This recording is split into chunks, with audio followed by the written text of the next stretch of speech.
So much about what Trump is doing in only these first few months is normalization.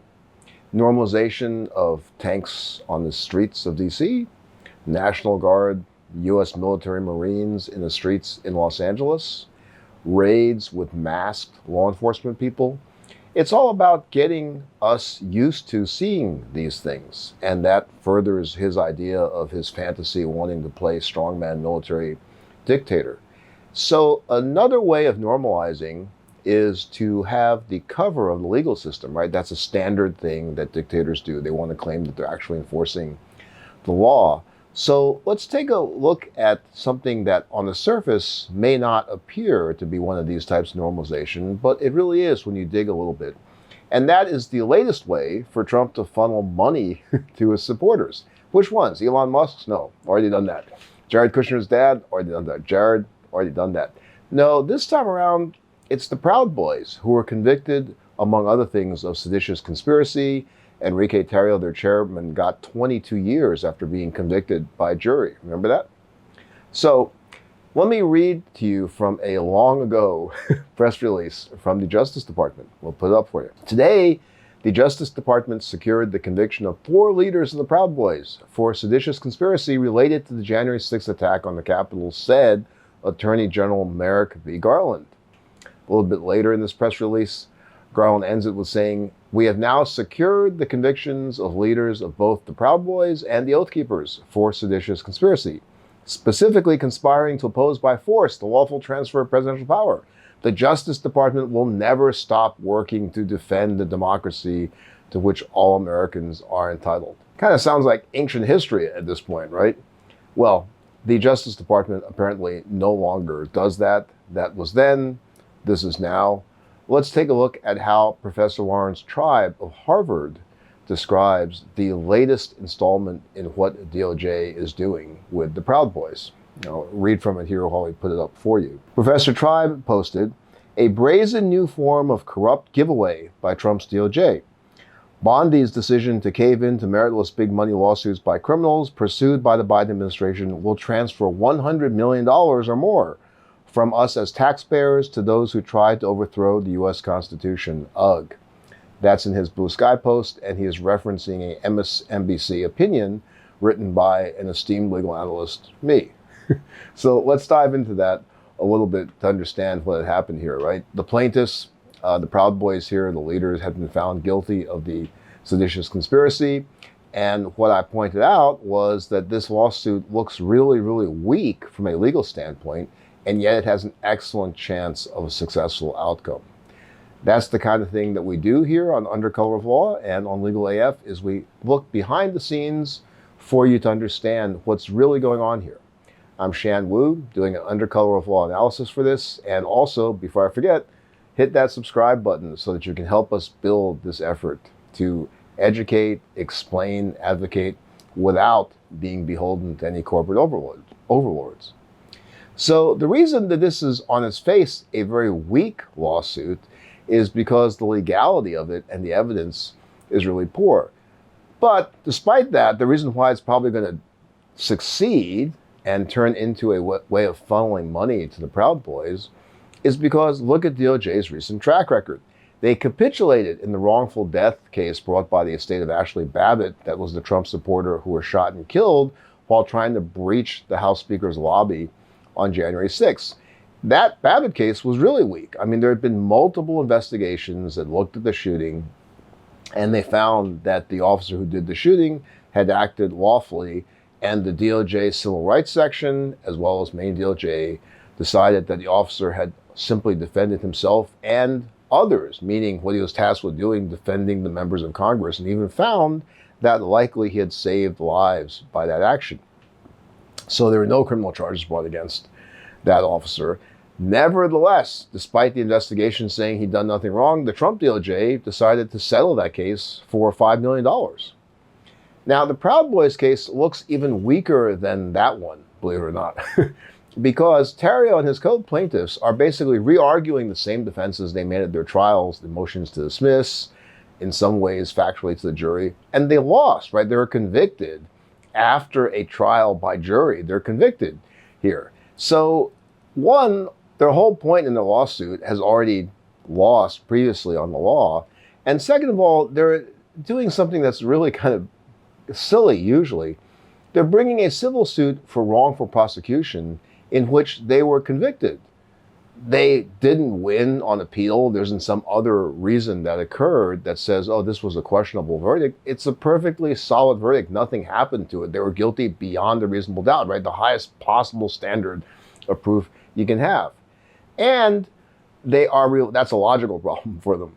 The practical problem and legal problem is that they're relying primarily on a doctrine called Bivens, which is a case back in the 1970s, which allowed a person to seek damages against federal agents for violating his Fourth Amendment rights, illegal search and seizure. Well, since 1971, the Supreme Court has repeatedly denied any extensions of Bivens as a remedy. The district courts, the trial courts following that, keep on dismissing hundreds of Bivens-type lawsuits based on Bivens, which has led to the conclusion by a lot of people that Bivens is pretty much dead in the water. It's essentially impossible to bring a claim under Bivens these days. Not to be deterred, the Proud Boys also are relying on a liability theory under the Federal Tort Claims Act, which allows people to sue the government. Their theory there, it's a theory of malicious prosecution. Again, quite a long shot, right? How can it be a malicious prosecution when those claims are already raised and they were convicted already and they didn't have anything overturned on appeal? So they filed this suit, which looks legally to be really weak. And let's take a look at what some of the mainstream media makes of this, and then I'll kind of dive into it and give you my opinion. So take a listen here to Elliot Williams, one of my colleagues formerly, who is at CNN. It's an acknowledgement of the legitimacy of the claims being brought. And the Justice Department would have to say and put on the record in a court that we do endorse at least some of the things that these individuals are saying about the Justice Department broadly. Whether it's the Biden Justice Department or the Trump Justice Department, it's still the same entity for the purposes of what happens in court. So Elliot's a very smart lawyer. He's kind of putting out the standard points here, but I would disagree with him on something on substance, which is he seems to feel that one reason DOJ is not likely to settle, I think it's totally obvious they're going to settle. He seems to think they won't settle because by settling, DOJ would be somewhat agreeing on the merits that they had done something wrong, etc. That's actually not technically correct. I mean, the whole point of settling is to avoid having to admit either side did something wrong. And it usually spells that out in the settlement agreement itself. It says this is not any admission of liability. The parties are settling just to get this over with for convenience, to avoid costs, etc. So I disagree with Elliot that that would be a reason they wouldn't settle, but let's pretend he's right, that normally that would be a reason not to settle. Why the hell would it matter here? You've got DOJ already saying that these folks didn't do anything wrong, it's some kind of injustice. Trump pardoned them, right? That's the huge issue here. He pardoned all, 1,600 of the January 6th defendants, saying that they were wrongfully convicted, essentially. Take a listen to what he says. I was going to talk about the J6 hostages, but you'll be happy because, you know, it's action, not words that count. And you're going to see a lot of action on the J6 hostages. He has said this before, but this is right after he signed the pardon order. He again refers to them as hostages. You know, first of all, it's an insult to any actual hostages in the world, but he calls them hostages. So why would DOJ be at all concerned about admitting liability? They're just going to say it was the Biden corrupt DOJ that did all this. You know, it's not going to come back to them at all. Here's the big problem for all of us as taxpayers, right? Where's that money going to come from? And how many people are going to be asking for it? A lot of people are going to ask for that. This is going to open the floodgates. Lots of folks are going to say, January 6th defendants are going to say, hey, if these guys can get money, why can't I get money? After all, the president pardoned me too. Another point to make, there's no way for DOJ to actually defend this case. One, they're not going to defend it. They don't want to defend it. But just tactically speaking, what are they going to do? They're going to have to put on the president to say, I really disagree with what Biden did.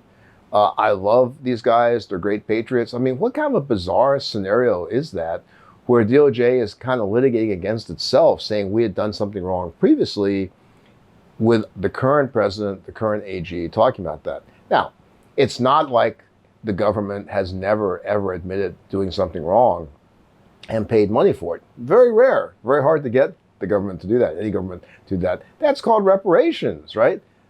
Very rare that the government pays reparations, and we'll take a deeper dive into that at a later point. So you may be asking, well, this sounds like such a ridiculous kind of lawsuit. Why would they settle this? Can't something be done about it? The answer is probably not. A judge is not going to be inclined to reject the settlement. They just want the cases to go away. There are certain kinds of cases where judges can get involved in the settlements, bankruptcy, for example. This really isn't one of them. I mean, class actions, they have a lot to say, so this is not going to be a class action. So the potential fallout for taxpayers is huge, right? I mean, the Congress's audit arm has estimated the actual cost of Jan 6 was about $2.7 billion. Okay, about $3 million was going to be repaid in restitution from the defendants, which DOJ has now said, don't worry about it. No need to make that restitution because of the pardons. And there's going to be a cascade effect of more and more people likely to be filing this kind of lawsuit. Now, there is a theoretical way for a judge to intervene in a settlement, and that's if they think there's some kind of fraud or maybe some collusion.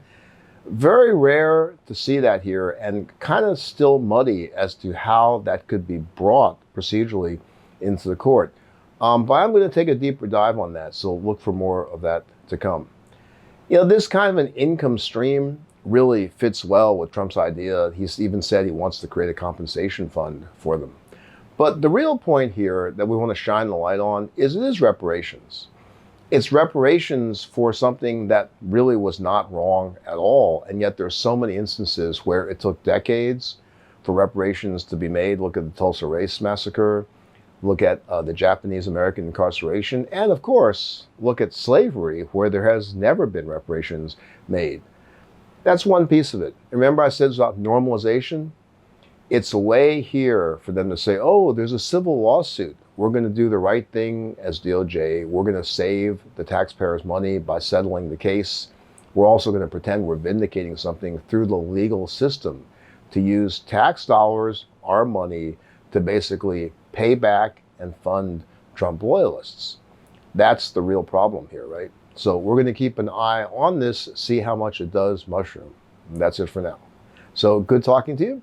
And thank you again for all the replies and comments. Can't get to all of them, but really do enjoy reading them and definitely try to reply when I can. Talk to you soon. I'm Michael Popak, and I got some big news for our audience. Most of you know me as the co-founder of Midas Touch's Legal AF and the Legal AF YouTube channel, or as a 35-year national trial lawyer. Now, building on what we started together on Legal AF, I've launched a new law firm, the Popak Firm, dedicated to obtaining justice through compassionate and zealous legal representation.